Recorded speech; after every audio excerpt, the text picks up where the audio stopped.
வணக்கம். இன்றைய மாவட்ட செய்திகள். திருச்சி மாவட்டம் முசிறியில் என் வாக்குச்சாவடி வெற்றி வாக்குச்சாவடி செயல் திட்டம் குறித்த கூட்டம் நடைபெற்றது. கூட்டத்திற்கு முசிறி எம்எல்ஏ தியாகராஜன் தலைமை வகித்தார். நகராட்சி நிர்வாக அமைச்சர் நேரு பேசினார். ஒரு பக்கம் காங்கிரஸ் 100 வருடத்துக்கு மேலான கட்சி, நம்முடைய ஆட்சி என்பது 80 வருடத்துக்கு மேலான ஒரு திராவிட முன்னேற்ற. நேற்று முன்தினம் போன ஆண்டு கட்சி தொடங்கியவர்கள்லாம் முதலமைச்சர் என்று சொல்லி இன்றைக்கு நாட்டு மக்கள் மத்தியில் வந்து கொண்டிருக்கிறார்கள். அதை நீங்கள் எல்லாம் கவனித்துக் கொள்ள வேண்டும், கவனமாக இருக்க வேண்டும் என்று கேட்டுக்கொள்வதற்காக தான் இந்த கூட்டம் கூட்டப்பட்டிருக்கிறது. எனவே யார் வந்தால் நல்லாட்சி நடைபெறும், யார் வந்தால் இந்த பகுதி வளரும், எந்த வேட்பாளர் வந்தால் இந்த பகுதி வளரும் என்பதை ஏற்கனவே சட்டமன்ற உறுப்பினராக இருக்கிறார்கள். நகரத்துறை சிவா இருக்கிறார். இவைக்கெல்லாம் தோல்வி எடுக்கும்போது வெறும் 2000 வாக்குகள் தான் தோல்வி, வெறும் 2000 வாக்குகள் தான். அந்த மாதிரி நம்முடைய வாக்குகளை கூட அதிகப்படுத்த வேண்டும் என்பதற்காக தான் இந்த கூட்டம் கூட்டப்பட்டிருக்கிறது. திருவான்மியூர் மேட்டூர் தெருவில் வசிப்பவர் சதீஷ்குமார் மனைவி மஞ்சு. சதீஷ்குமார் வேலைக்கு சென்றதும் வீட்டில் தனியாக இருந்த மஞ்சுவிடம் 50 வயது மதிக்கத்தக்க நபர் வீட்டிற்கு வந்து குறி சொல்லியுள்ளார். அதில் உங்கள் கணவர் மற்றும் குழந்தைகளின் உயிருக்கு ஆபத்து இருக்கிறது, அதற்கு சில பரிகார பூஜைகள் செய்ய வேண்டும் என்றார். பரிகாரத்திற்கு 20,000 ரூபாய் வேண்டும் என கேட்டுள்ளார். மஞ்சு தன்னிடம் இருந்த 10,000 கொடுத்தும் அந்த நபர் போதாது என கூறி மஞ்சு கையில் அணிந்திருந்த வளையல் தோடை வாங்கிக் கொண்டு பரிகாரம் செய்துவிட்டு வருவதாக கூறிவிட்டு சென்றார். வீட்டிற்கு வந்த கணவர் வளையல் தோடு எங்கே என கேட்கவே மஞ்சு நடந்தவற்றை கூறியுள்ளார். திருவான்மியூர் போலீசில் சதீஷ்குமார் புகார் கூறினார். அந்த பகுதி சிசிடிவி கேமராக்களை ஆய்வு செய்து கொட்டிவாக்கத்தை சேர்ந்த பாலமுருகனை கைது செய்து சிறையில் அடைத்தனர். ஆண்டுதோறும் டிசம்பர் 8ஆம் தேதி முதல் 14ஆம் தேதி வரை தேசிய கைவினைப் பொருட்கள் வாரம் கொண்டாடப்படுகிறது. இந்த ஆண்டு இதை முன்னிட்டு கோவை பூம்புகார் விற்பனை நிலையத்தில் கண்காட்சி நடைபெறுகிறது. கண்காட்சியில் சிறப்பு 10% தள்ளுபடி அறிவிக்கப்பட்டுள்ளது. குறிப்பாக ஞாயிற்றுக்கிழமையான இன்றும் விற்பனை நிலையம் திறந்திருக்கும். கொண்டாட்டத்தின் ஒரு பகுதியாக கைவினை கலைஞர்களை ஊக்கப்படுத்த பல்வேறு விருதுகள் வழங்கப்படுகிறது. வாழை நார் பொருட்கள், தேங்காய் சிரட்டை, வீட்டு உபயோகப் பொருட்கள், கடல் சிற்பி அழகு சாதன பொருட்கள் உள்ளிட்ட பல்வேறு ரகங்களை மக்கள் ஆர்வமுடன் வாங்கி செல்கின்றனர்.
தேசிய கைவினை கலைஞர் வாரம்ன்ட்டு 8/12 14/12 வரைக்கும் இந்த பூம்புகார் விற்பனை இடத்துல கைவினை கலைஞர் வாரம்னு சொல்லிட்டு கைவினை கலைஞரை ஊக்குவிப்பதற்காக இதை இந்த கண்காட்சியை நாங்கள் தொடங்குறோங்க. கண்காட்சி மற்றும் விற்பனை இதில் எல்லா பொருட்களுக்குமே 10% தள்ளுபடி இருக்குங்க.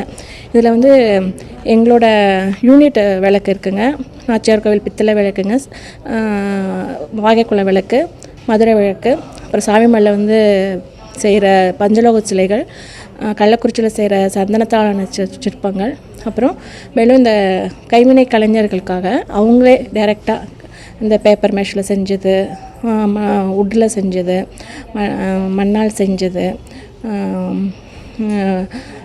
சிரட்டையால் செய்தது, தேங்காய் நாரால் செய்தது, கைவினை கலைஞர் அத்தனைக்கும் நேரடியாக அவங்க கைவினை கலைஞர்களை வந்து நேரடியாக அவங்க இங்கே பொருட்கள் கொண்டு வந்து நேரடியாக மக்களுக்கு விற்பனை செய்கிறாங்க.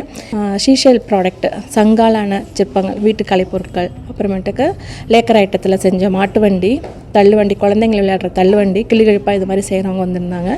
அப்புறம் தேங்காய் நாரில் செஞ்ச பேகு, டீ கோஸ்டர் அது அவங்க வந்திருந்தாங்க.